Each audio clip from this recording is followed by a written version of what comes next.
Hey team, and welcome back to another episode of Toe the Line. Hey! Toe the line. I'm going to end it with my intro for all the podcasts now. But as you've probably already heard, we've got a very special guest on today. So I'm just going to introduce her and we'll get straight into it. So today's guest is probably one of the most exciting players in the women's game of rugby at the moment. Don't give me a face. This is all a lie, by the way. Sorry. No, you're all good. Not only is she a current Blackfin, but has also recently played for the Kiwi Ferns, making her a dual international in Union and League. If that wasn't enough, at the end of the last weekend of the inaugural WXB1 competition, she was also named World Rugby Women's 15's Breakthrough Player of the Year. That is a sentence. You did really well. Kicking off an incredible campaign in her first year as a Blackfin, today's guest is the amazing Katelyn Vaha'akolo. Katelyn, welcome to the Thank you. Girl, what a year it's been for you. Yes, I'm glad it's nearly finished. But we're just getting started again. Thanks so much for having me. No, thank you for being here. I'm so excited. I was saying to you before we started that you're one of the people in the rugby space that I really admire because you're so vocal about standing up for things that I find should be stood up for. And now I just think people who use their voice for good, who have a platform, I think are just amazing. So I'm so glad that you're here today. And you too. You also. I'll stop it. But the first and probably most important question, how are you? Oh, I'm living the dream. So I'm great. I'm really great. I think just coming out of Board 15s, I felt a little bit overwhelmed. And all the rugby. Yeah. Yeah. I've had a break, very happy and refreshed, and yeah, I'm good. I'm so glad. Yeah, and you can tell because you just look happy as well. I think when you're happy on the inside, it always shows on the outside. Yes, I agree. So glad. And the family's doing well and everything? Oh, this family's great. Oh, it's great watching me live my life. Oh, I'm sure. Watch me be successful, they just love it. Riding on the coattails of Yeah. your success. I know that's what my dad always says to me. He's like, Taylor, when you're rich and famous, you can pay for all my shit. And I was like, okay, sure. Okay. You brought me into this life. Yeah, exactly. That's not my job.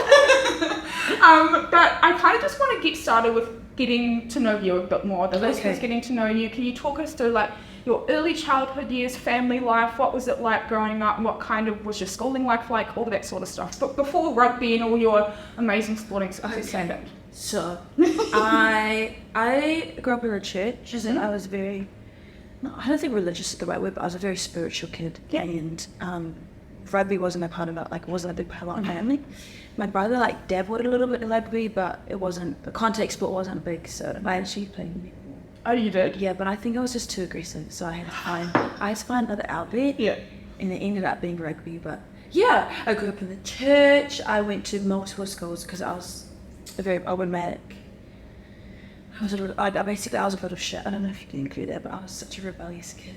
Even though I was raised in the church, I was so rebellious, and I ended up moving around a lot of schools. I went to Rutherford, Epsom Girls Grammar, and St. Dominic's College, and then I did this correspondence course because I was so problematic. They had to take me out of school and put me in another one where I could be by myself and maybe thrive. You're actually making me die. Yeah, and even in that, I still was terrible. So I dropped out. Was that just because you didn't like school, or were you just kind of one of those kids? You know how for some people school just isn't for them? Yeah. I think I was one of those kids, but I can relate to you with that. Yeah. Not for being rebellious, but I just think school wasn't the best place for me either. Yeah. And I just hate I don't think I'm dumb. I think I'm a smart person. Yeah, but same. being in school made me feel really stupid. Yeah, same. And I think I just wasn't for me. But after that, I went to university where I studied Te Reo Māori, so that kind of helped me a little bit. Yeah. But that was actually the first, because I've never stayed in school for a full year. I've always had, I've always had some sort of issue where I end up dropping out, but they end up taking me out. Sorry, was that just in your kind of intermediate college? Intermediate through all of high school. I couldn't handle 1 year at a school. Until I went to university, and then yeah. Oh my god, that's so funny. Yeah. And that is my story. I'm glad you shared that because I always get a bit funny about talking about my schooling experience as well, especially my last 3 years. I'm not proud of it, but I wagged all the time. Same. I hated it, but Same. I think I think just like the environment wasn't good, and I think when you're someone with like a difference that is like outwardly present, it can be really hard to fit in. And like even back then, I feel like I'm so old now, like I'm only 26. Young. But I think even back then, like stuff like that just wasn't accepted or talked about and like just being advocated for. So I think, do try and fit you in like a bit of a box, eh? yeah. Yeah. And I think people just thought I was dumb, which I probably was. I'm not book smart, like at all. Really? I'm street smart. That's all that matters. Yeah, that's all we Book do. smart can get.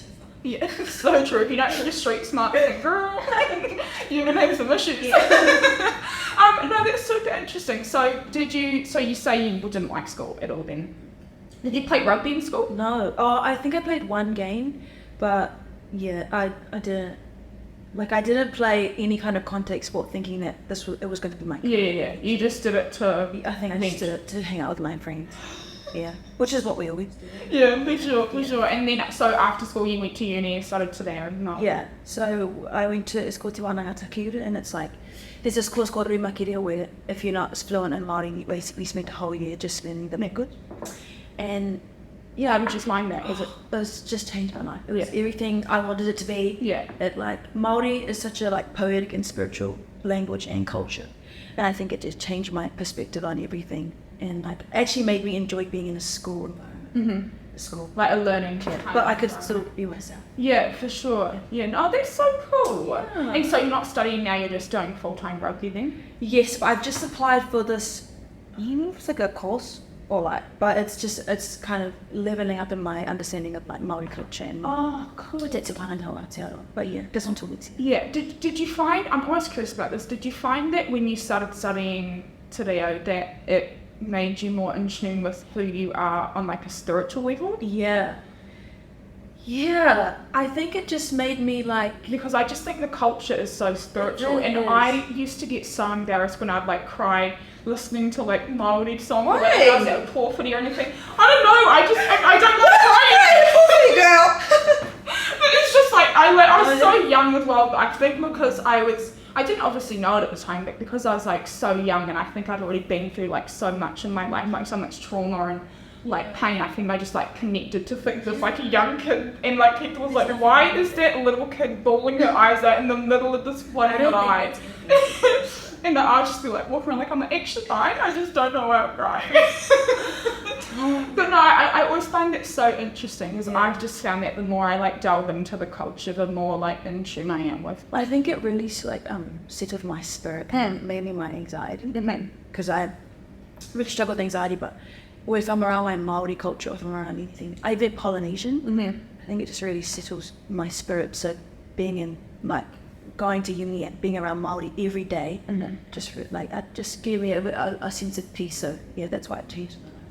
Do you still struggle with your anxiety a little bit? I think not like how I used to, but my performance anxiety around rugby, yes, but we're improving. It's a work. Yeah, because I get anxiety too, and I wasn't going to tell you, but since you told me, Twinsies! No, I literally was going to say I don't know why, but I get so like this morning when I was like my hands were shaking. Well, what do you? It's just like I mean, obviously I've had like my mental health issues and stuff, but I think with like my anxiety, I just like want to be like the best I can possibly be, and I want the person who like I'm interviewing or like being there with to like feel comfortable and like to feel like they're getting something out of it as well. And I think for me, my brain starts going. Are you more like anxious about if you fail or like if you don't do it in a good way? Not so much fail. I think just like produce it in like a good way, or like be like the best version of myself. Like I always want to like present as the best person of You myself. seem very like that. So you're doing a good job. Thank you. Anyway, we're talking about you, not me. So moving on. Were there any kind of pivotal moments growing up that really shaped you into the person that you are now? That you're comfortable with sharing? Pivotal moments. I don't know about like pivotal moment, like one pivotal moment. Yeah. But I think. Okay, I was like just similar to you. I feel my mental well-being as a teenager was really down. Shocking, like, but like below ground was zero. it just is terrible. But what was like really weird was that I have like such a loving sort of family. So I was given all the resources possible Yeah. to support me and to help me through it. And you didn't take. And I just didn't take it in mind. It really, like, you really can only save yourself, because I just rejected all the help, even though it would have, like, I feel like I could have been more successful a lot earlier in my life if I had taken the help. But I think just seeing, because I think it was like 17, I saw the effect it was having on my parents. And like, there was just, my parents, like, my dad doesn't get angry, but he was just so angry with me. And I think just, like, they just looked so tired and they didn't know. I think seeing that as a kid, like as a teenager, just the toll it was having on my parents really affected me. It kind of made me switch gears. And yeah, does that answer your question? Yeah, no, that kind of gave me goosebumps. We've got very similar stories in that respect. That's so, no, it definitely, yeah, hearing you share that makes me definitely feel less alone, because I like felt all those like exact emotions. Oh, we're gonna move on because I'm gonna start crying. Okay, we're gonna move on. But there's also nothing wrong with crying. No, definitely not. I have this thing around crying where I'm like, I just don't like it, but I'm trying to get better with that. But Yeah. no, I There's think nothing wrong with it. no, definitely not. Thank you for that. No, but thank you for sharing that, because I think like I can resonate so heavily with everything you just said. And I think one of the things people forget about mental health is that it not only affects like the person going through it, but it can also affect the people around you. Yeah. And I just remember thinking back, like, I was such a shitty person to be around, and like it just makes me so upset that I put people that loved me and wanted the best for me through that as well, because at the end of the day, they just want what's best for you. So yeah, no, I definitely resonate with I that. think when you're in so much pain, it's really hard to think of anyone. Yes, You just feel like you're the only one. Yeah. You're the only one experiencing it, but it's actually not. You're the only one in the world and everything's going wrong and you're Yeah. just like really struggling. But yeah, no, I definitely feel that. No, that's like, yeah, I find that really interesting. Do you think, how did you feel that you started changing once you like saw that was how it was affecting your family? Like what were kind of the steps that you took, or how did you think you started changing as a person? Well, okay, so It's definitely not a linear journey. yeah, it's not. So there was one moment, because I attempted when I was 17 or 18, and we were in the hospital, and like my parents, that was when I saw my parents, like they just were so beside them, didn't know what to do. Yeah. And I think from that moment, I think I just made an effort to accept help. So, because before that, I just, anytime they'd offer me support, like my mum tried to get me to a counsellor, they tried to like surround me with people that I enjoyed being around, and I just constantly rejected it. But I think after that moment in the hospital, I just was like, okay, like yes, I'll come with you, I'll be around you, I'll accept the help that you give me, and I think that's what made a difference. I think when you like really, because I really struggled with self-harm as a kid, and like it's so easy, like self-harm, sorry, it's so easy to relapse. Yeah. And when you're trying to heal your mental well-being in general, it's so easy. No, did I say it's so hard to relapse? It's easy to relapse, sorry. When you're trying to heal, it's just so easy to fall back onto what, like, because It's like a habit that's ingrained in you. And you know when you're so used to feeling like unhappy and in pain, that feeling happy, it's so you're weird. just like, oh, I don't like this. Yeah, even though it's good. Yeah, I know. I Yeah. 100% agree with you, and I think, oh my god, this is so weird. I feel like the whole time I'm just sitting here going, yes, same, but it's like, no, I 100% understand like how you feel, and I think it's that kind of part of relapsing is so not talked about nearly enough, because I know that I've struggled with that in the past, and it's like, right, like feeling down and shitty and depressed is almost more, it's more like a safe feeling than feeling happy, especially in those early kind of phases of trying to clean yourself. It's also scary, like when you know something, when you know When it's you're so used to something, having to change, it's just so scary. But and also, sport really saved my life. Like after when I started playing rugby, like my mental well-being just progressed so much, and I'm in such a better place because of sport. There's definitely one. Yeah, for sure. That's a good segue, because my next kind of thing I want to talk about is, do you remember like a certain point in your journey where you saw sport as like a way out, or sport as a thing that you really wanted to pursue as like a potential career? I think when I debuted for the Kiwi Ferns, and because I didn't think that I know I'm sporty and I know I'm athletic, but I never ever thought that I could be like one of the best in the world. I could be in a team like with the best in the world. And I think when I debuted for the Kiwi Ferns, I just was thinking to myself like, oh, this could actually be something, like I could actually be good. I could actually be alright.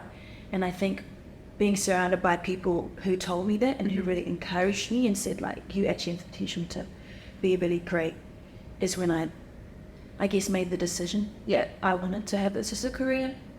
But yeah, so shout out to the Kiwi fans. Shout out to the Kiwi fans. What are some of your earliest memories of picking up a rugby ball? Do you remember those early years? Picking up a rugby ball, probably when I was 20, which was 3 years ago. I don't Stop it. Oh, actually, let me just rewind. Okay. I think my first ever rugby game was with Eloise Blackwell. Okay. And it was for Indian rugby. Your first ever rugby game? Yeah, it was with Eloise Blackwell. Oh, and Eden. And I didn't know anything about rugby, but I think that was when I first remember picking up a rugby ball. And I think that scared me because I didn't go back. Like, I think that was 2017, and I'd stay away from rugby ball after that. And I just couldn't do anything. Were you good with being tackled or like tackled? I still being can't wrap tackled. my head around that. It was me trying to tackle people because I had no technique. I remember this one time to tackle someone, and I had extensions at the time. She grabbed my whole eyelashes out, and that was the moment I said I'm never playing rugby again. All of your eyelashes. I think like my extensions like how No, that would send me off a cliff. Yeah. I'd be like, see you. And I missed the tackle. That's just so rude. Yeah. God, what a tactic. You started off your sporting career playing league. Can you talk us through your pathway to playing at the 2021 Women's Rugby League World Cup? I got World Cup. Yes. Was this last year? No. When was this? Oh, the Kiwi Ferns World Cup. Yeah. Rugby League World Cup. I'm so sorry. Was this last year? I think 2 years ago. We're in 2023, right? Is that it? Oh, we had it last year because it got cancelled in 2020. Oh my God, yes. But yes. Sorry, what did you say? Yes. What was your question? What was your pathway? Because you started playing rugby league first. What was your pathway to that World Cup? Because I read somewhere like you literally had like 1 year playing club or something, or like half a season, and then you were in the Kiwi Ferns. Yeah. When I debuted, so the year that I debuted for the Kiwi Ferns was my first year playing league. Yeah. I'm sorry, but how many people can do that? Like, not many. I don't know. I think it's because I'm naturally fast, like a fast runner, and I think that's really easy to work with. I'm naturally fast over like 5 meters, and then that's it. That's well, that counts for something. Anything longer, I'm just like, no, I'll walk. No, yeah, I just that year I debuted for the Kiwi Ferns. It was my first year playing league. Yeah. And then after that, I think I just dedicated a lot of my time to training. Before I started playing league, I used to be a lot bigger, and not like massive, but I just was really unhealthy. I didn't train that much, so I think I really dedicated that following year to trying to better myself, like physically, and I think it made a massive difference. And yeah, I ended up playing for the Newcastle Knights as well before that. That kind of question. Oh yeah, what's your question? You also played in the NRLW with the Newcastle Knights in the inaugural like season for the Women's League competition. What was that like? What was sort of that decision behind that? Like, why the Knights? All that sort of stuff.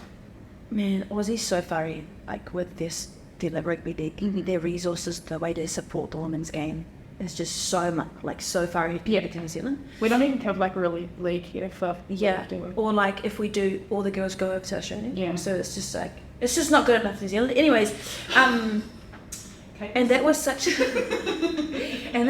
an amazing experience. Like I loved that, and I was around the profession because we trained like I think it was 3 or 4 days a week. But I was around that was my first time being around a professional environment recently, and it was such an awesome experience. And even though we lost every game, and it was really humbling. It was such an awesome experience, and it just made me fall in love with contact sports so much more. Yeah, New Zealand needs to just catch up. Do you think New Zealand ever will have a league like kind of like Super Rugby Open but for league, or do you just think the game's not big enough here? I think it's big enough. I think a lot of girls want to play. There's just not the resources. I don't know if it's like people caring enough. Yeah. And like the marketing's terrible. I would love for it to be in New Zealand though, because so our girls can stay home, because this is where they reside. This is where they love being. Yeah. But they have to move over to Australia to like have opportunities. It's so terrible. Yeah. But I hope they do, and I think it would be. I think it would. Yeah. Yeah, for sure. Just quickly, do you think in terms of the NRLW competition and then the Super Rugby Aupiki competition, do you think they're comparable in any way? Do you think, you'd seen things over in Australia that you're like, that would do so well here with Super Rugby Aupiki, or do you just think it's a completely different market? I think they are similar in ways of professionalism. I think they really cater to like female athletes becoming professional. Yeah. I definitely think like Super Rugby Aupiki is a lot more around culture, which I really value personally. So I think that's why like I probably lean a bit more towards Aupiki. But what I noticed over in NRW is that when the NZ girls brought their culture to Aussie, like the connection between us was so cool. Yeah. And I think that would really benefit, like the way that Aupiki is with their culture, bringing it over to NRW would be really cool. Yeah. But in regards to like athleticism and how talented our female athletes are, it's so comparable. Yeah. There's so much talent. So were there any other offers from like any other clubs, or were there any other clubs you to sign with, or was it always the Knights that you wanted to go with? No, it was only the Knights. Yeah. I was like a rookie, so I don't even know why I got picked. But I mean, I think most people know why you got picked. at the time I didn't know. Okay? No, I did want to play for the Eels because I got really close with Kennedy Charrington when I was over there and her whānau. Yeah. But yeah, I think I would love to move the Warriors. Yeah. How cool would that be? Either Eels or the Warriors, that'd be cool. Yeah, for sure. The inaugural season for the NRLW competition begins. You come back to New Zealand and very quickly got into the union space. Yeah. Did you have any rest in between, or was it straight into? I can't remember. I hope so. Yeah, I should remember. Couple days maybe. I'm terrible. I feel guilty if I don't train. So no, I probably came off the plane and went for a run probably. No, I'm the exact same. Anytime I don't work out, or like, actually that doesn't happen often because I'm always like, no, you gotta do it. Yeah. But anytime I don't, I look and I'm like, that's disgusting. Person. No, that's not good. We need to work on that. We need to unpack that. So we can be each other's counsel. We need to rest. No, it's actually really bad though. I'm serious because you're cute. I cannot do this. Is so funny. What was kind of the decision? Because obviously the NRLW is still going over in Sydney, out in Sydney in Australia. What was the decision to switch to union for you? If I'm being completely honest, it was my partner. Yeah. Like, just seeing how happy she is when she plays, I think it really inspired me. Wow. And so I ended up playing for Auckland Storm, and she's at the same team. Yeah. And how welcoming Auckland Storm is, and how much they want women to succeed. Yeah. Really, just like, I think that's what made it for me. Yeah. That season, my first debut season for Auckland Storm, was the reason that I decided I'm prepared. Yeah. Yeah. Wow, that's so cool. Yeah. And your partner also got injured a little bit. Yes. Oh yeah. Poor girl. And it was towards the end of the NPC season. Yes. Actually. Yeah. I think her first full game was the game. Against Australia. That was her first full. Oh, she really? She was on limited minutes for our Aupiki final. Yeah. I mean our FPC. FPC. Oh, FPC. It's not FPC. That's Sorry, our FPC final. Yeah, she had a concussion, and then she did her Lisbon, which is, I don't know what to call that, but it's something in your foot. Yeah, but she really inspires me. From a kind of partner situation, how hard is it to see someone that you love injured and not be able to play the game that they love?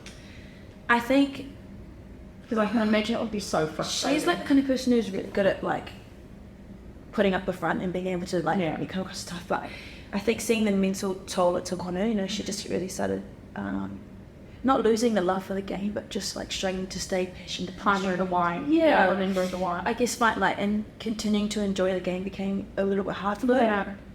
And I think that was really hard, but what also, I think just seeing her journey and her determination to come back into the game was so much better, meant so much more than mental tolls that it took on her, because she came out a lot better. Yeah.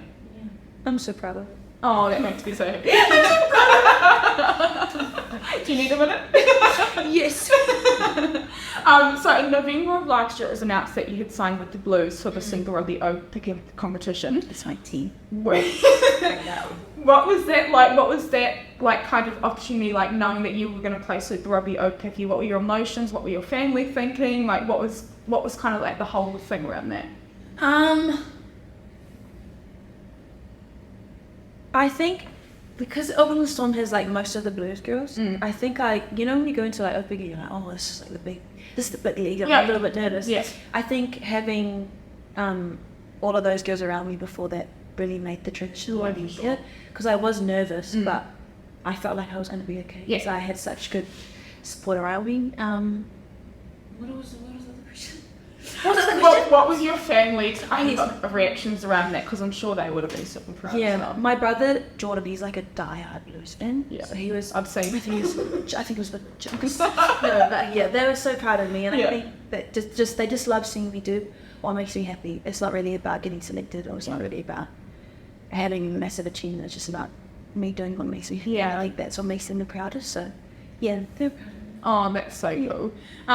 Is the NRL, we've kind of already touched on it a little bit, but from like a playing perspective and like the length of the competition, in terms of that, is the NRLW and Opiki seasons comparable in that way, or are they just completely different? Because I know the Super Rugby Opiki was short last year. Yeah, NRLW just has, they've got, was it 10 teams I think, so they had a lot more games than Opiki did. Yeah. So they're making progress a lot faster than we are. But I hope that in the nearing years to come that Opiki is the same and that it starts to grow, because I think the women's game need that. Maybe I'll have a cross competition with like the Aussie League as well. Oh yes, that had been a conversation. I'm not sure how that would go about, but that would be really cool. That would be cool. And I think it would actually more games. I think it should be so much more exciting and like bring more spectators to the sport. Yeah, and I think the Aussie girls like really love when they get to come up against us. So yeah, I think it'd be good for both of us. Yeah, and I think it would even like progress the game at like international level as well. 100%. Yeah, I think it would really raise the standards. Yeah, and also hopefully get our Aussie girls full-time contracts, because they don't have it at the moment. Say it, girl. So I hope they get that. Okay, let's talk Black Ferns. You date. Yes! Sorry. Oh my god, I can feel the excitement. You debuted in June this year, which blows my mind. Like, how it's not even been 6 months. Oh my god. Like, are you kidding? What a moment, eh? What's with that? What's with you and just debuting so quickly for shit? Oh my gosh, that was a really special one. I think. I'm sorry that it happened so quickly. Did it? Like, literally, we're talking about around this time last year, you were named to be a part of the Blue Super Rugby Opiki, played that season, got named in the Black Ferns. Well, you were named with a full contract for Black Ferns earlier. Yeah, and then you debuted in June against Australia. What was that like? Being told that you're going to debut for Black Ferns against Australia, like, how was that? I don't know. I think. No, I do know, sorry. I'm really saying I'm talking upset. I remember training, like this was before I knew I was a Black Fern, before I got contracted, and I was just training really hard, and I didn't really know what I was training for, but I was like, something's gonna come. Yeah, you just turn it up. And I think the Black Ferns was it for me. I think that's what I was training for these last 2 years. Yeah. I didn't actually like my debut. I don't think. Did you not? No. My personal individual like debut. I don't think I did anything. I think I wait, let me get my stats up. Okay. Just let me just pause. Just give you a bit of a indication. Sorry. No, that's all right. Go for it. I love stats. I love looking at the stats. Oh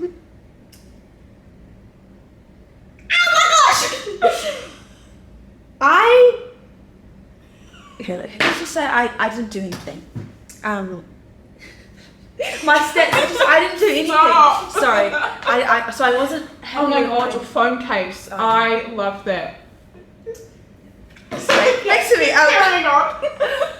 I know. I just didn't think I did anything, so I was disappointed with my debut. But so did you touch the ball? Yeah, I think. So you must have done something. And then one of the times that I think I got like folded. Like you're seeing them looking this is why I can't believe I'll be playing. I'm too scared. Yeah. So no, but I was so grateful to debut. Very happy to be a Black Fern. Yeah.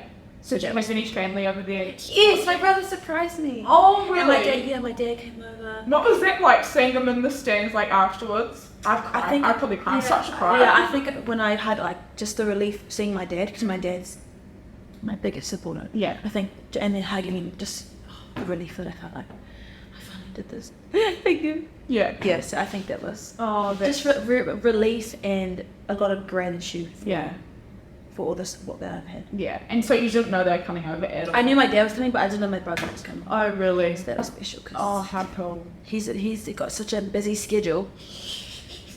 Doesn't come to... Nah, I'm just kidding. Plug for the morning shift. And not that they need any. When I talk about you lighting up the international stage, you've played 6 games this year for the Black Ferns. Not only that, you got named as the World Women's Rugby Breakthrough 15s Player of the Year.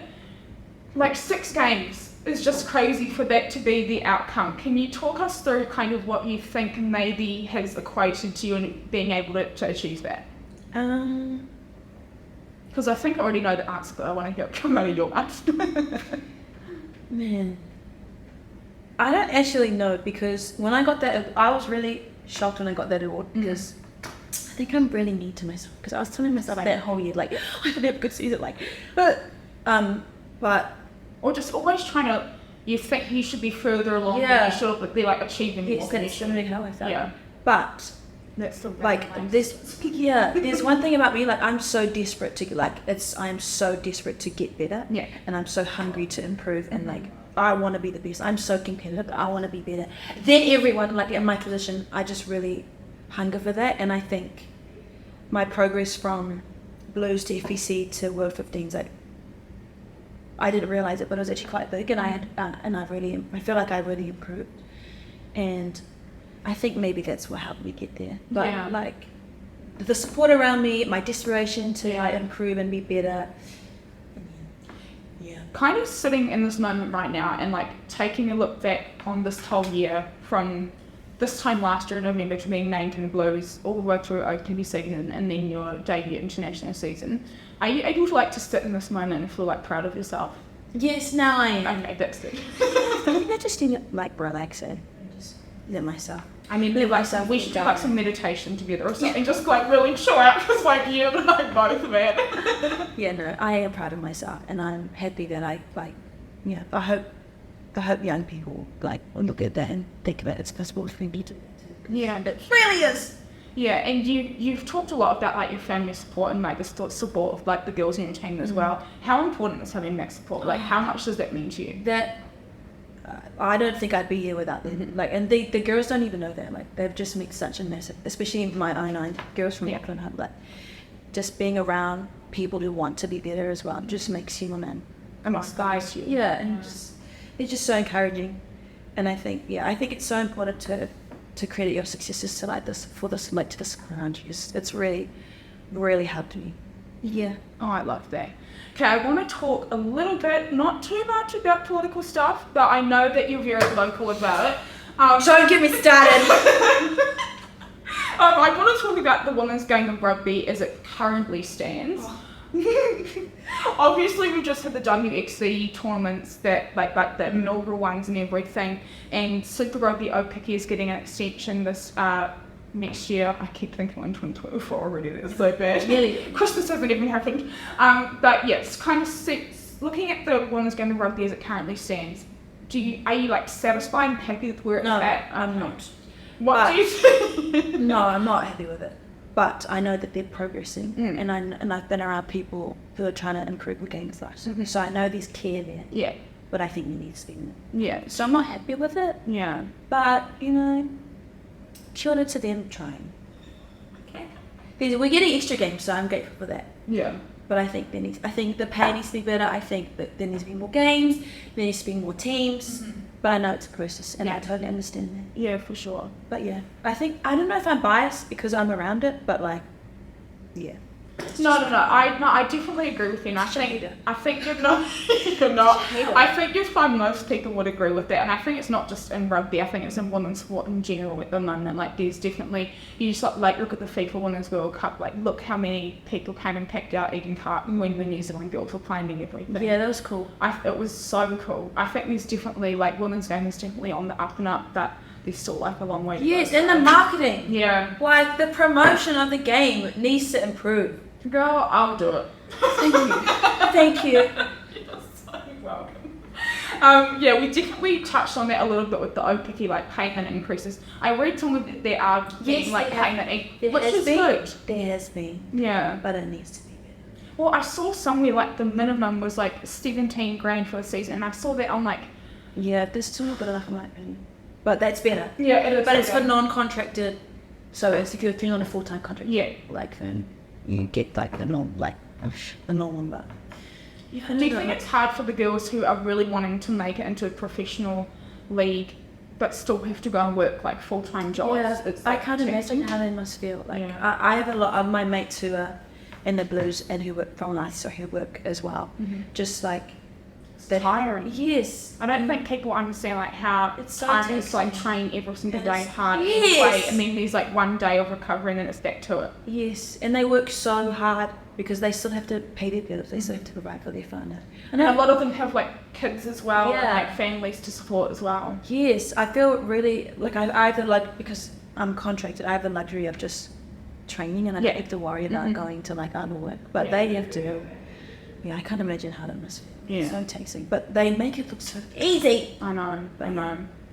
I love the women's game, but sorry, I don't want to sound like. No, you're good. I think I'm just really passionate, and I want it to be better, and I want it to improve, and I think that our women deserve. Especially for like the young girls coming through as well, who are like at school still and looking at you guys going, I want to do what she's doing one day, and like maybe get discouraged by when people, or like by maybe like media or like external sources saying that the women's game isn't going anywhere, which just isn't true. But I think it's absolute shit. The women's game's going some.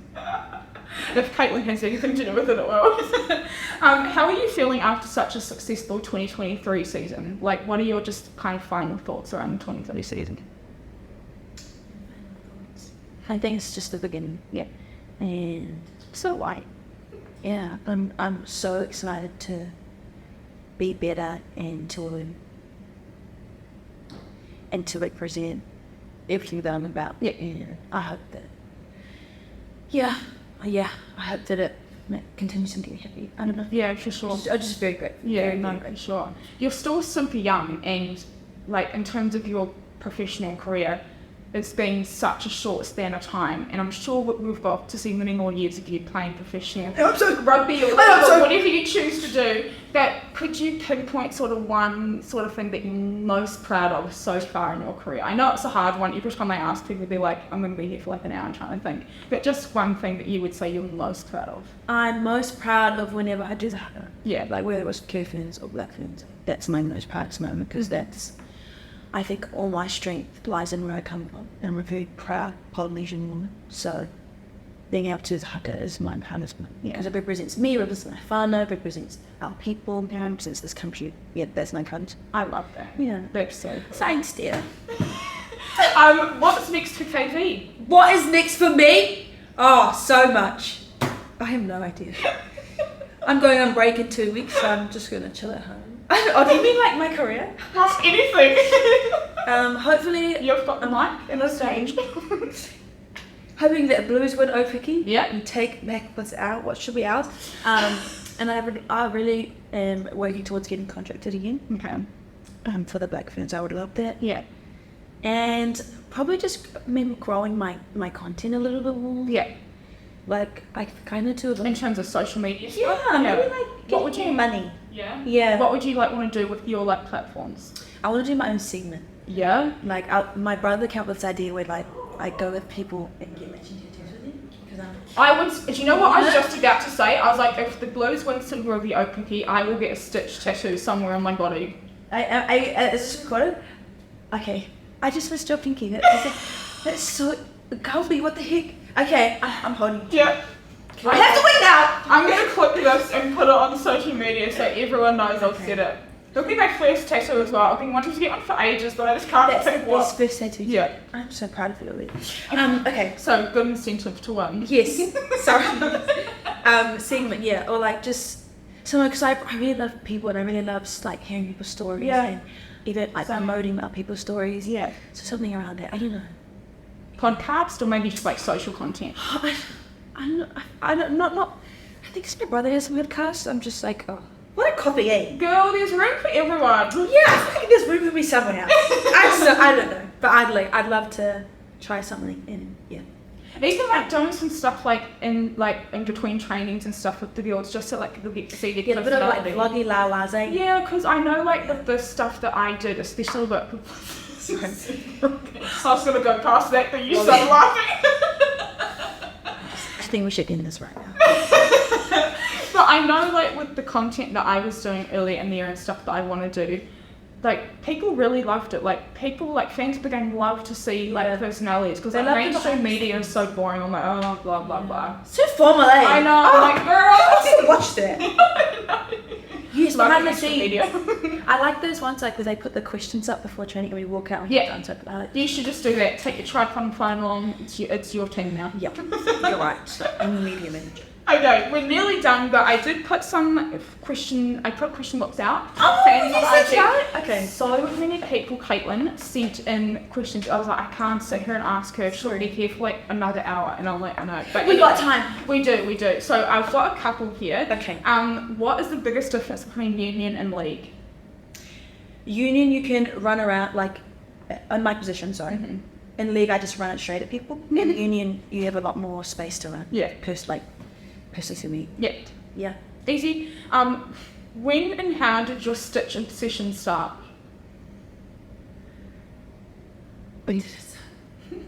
You said a I couple think years ago. Yes, a couple of years ago I got given a stitch teddy. Yeah. And then, because I didn't really watch it growing up. Did you And not? then I was like, oh my gosh, this watched it all character. the time when I was Yeah, I did, sorry. But I think his character really resonates with me. He's very crazy and aggressive, but he's also very caring. And I just think that really represents me. And so, ever since then, I think I spent like over $1,000 on Stitch Tok. This terrible, eh? That's hilarious. But at least people know what to get for like Christmas and stuff. Yes. Very You easy can process. never go wrong with Stitch when it No. comes to me. I was saying to Caitlin that I wanted to try and find a little Christmas stitch thing, but I couldn't. And then I was like, maybe I should glue. You're getting a tattoo, so it's right. Well, if you guys. When? Yeah, true. Thank Okay. Yeah, sorry. When the glue symbol rub you open, you win. Any advice you should give to your younger self? The advice I give to my younger self is to not let what anyone tells me define my end or ultimate confidence. And I think when you're an athlete, you're taking feedback from a lot of people constantly, but you need to be at a point in your life where people can take it to you, but you can still take it. No, still be still- confident. Yeah, I would tell my son to make sure I work on that, because now I'm paying for it Love that. later in my life. You tell Yeah. the girl. Have you ever had a fan make a sign in the crowd for you? And what was that feeling? I had this one girl made like mine. It said numbers. Wait, can you cut that part up because I'm trying to remember. Yeah. Don't worry, I've got you. Oh, I have a hand over my room. It says "Run the ball" or "Vaha'akolo." Oh my god. And that I thought that was really special. I think that was my first sign. That made me feel cool. Was that, yeah, would have been cool. Well, it actually means like an interesting word, but I want someone to make a sign for me just when I walk into someone like random in the room. okay, I can do that. Okay. Yeah. When you get your tattoo. Okay, sounds good. When I'm getting it done, you can sing Yes. the sign, be like, get her. Would you ever consider playing Blackburn Sevens, and what would your ultimate position / team be? My ultimate goal in like my life is to make the Sevens team. Yeah. Yeah, that's like been a goal. Mm-hmm. So I would love to. Yeah. And then my ultimate team or position. Sorry. Position / team B. I mean, obviously, I'm guessing B New Zealand would be kind of weird for me. Yes, anything New Zealand and anything, yeah, New Zealand. What was it? I've got a question. What Blackford? Yeah. Blackburn Sevens? And I played prop.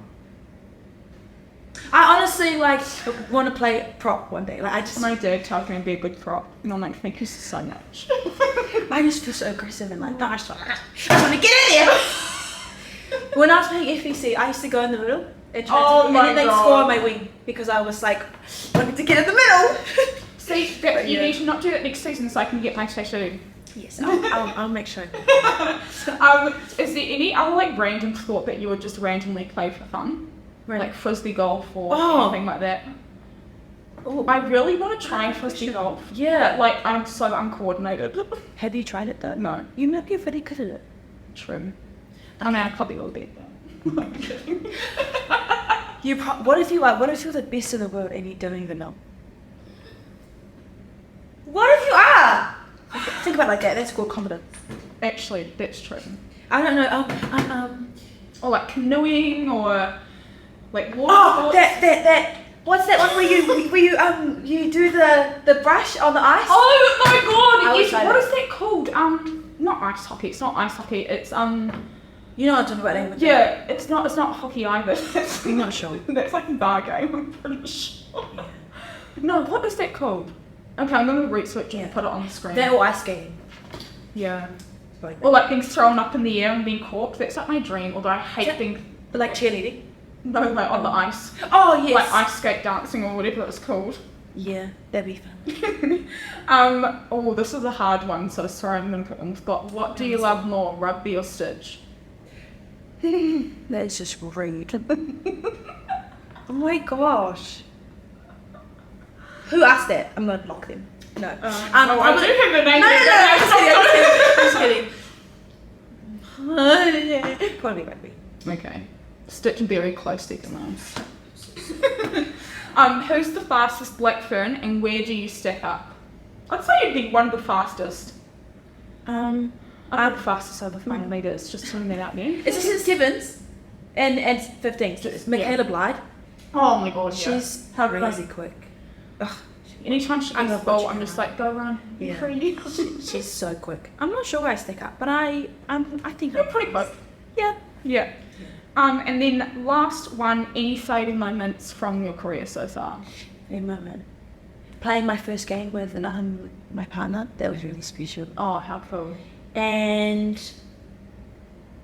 one more moment.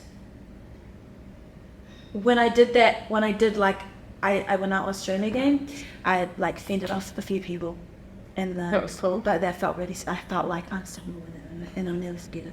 Yeah. Oh, I loved that. Well, that is all for today, Caitlin. Thank you so much for coming to toe the line, Barno. Whoever needs me here, you should just done this whole thing by yourself. But I'm so grateful and thank you so much for sharing everything that you did. And yeah, I just know everyone's going to love this. So thank you so much. And where can find you? I'm sure everyone knows you already. You can find me at the TikTok. Yeah, you can find me anywhere. You can find me everywhere. You'll see me everywhere. Okay. Matt could open up some doors. It probably got. I don't know. Oh yes. that didn't sound right. You can find me on TikTok under Clary Jeans or Instagram, Katelyn Vaha'aohko. Love that. Thank you so much. And that is it, guys. See you next week. Toe the line. Goodbye. Sorry, that was. Please delete that.